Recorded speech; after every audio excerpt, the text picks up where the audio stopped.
Sa Pasig City, mga vintage at classic na sasakyan itinampok sa isang car show. May news to go si Mark Zambrano.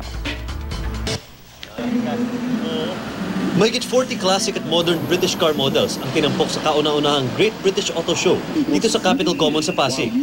Kasama sa auto show ang mga sikat na British brands na Jaguar, Land Rover, Mini, Morgan at MG. Ayon sa mga car owners, kakaiba ang appeal at disenyo ng mga British cars, kaya sila naiengganyong mag-restore at mag-maintain ng mga ito.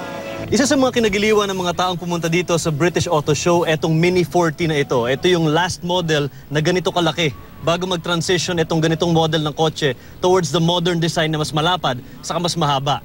Kung titingnan nyo naman, napakaganda ng exterior pati na ng loob ng sasakyan. Kumpara sa mga modernong sasakyan, simple at walang high-tech features ang mga classic British designs.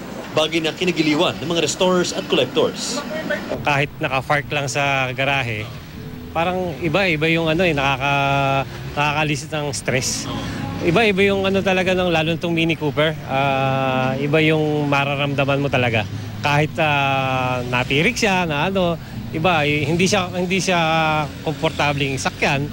Pero talagang iba yung karisma.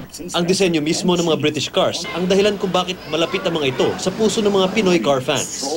What they're getting here with the British cars is things that look different. They're engineered around people, not the other way around.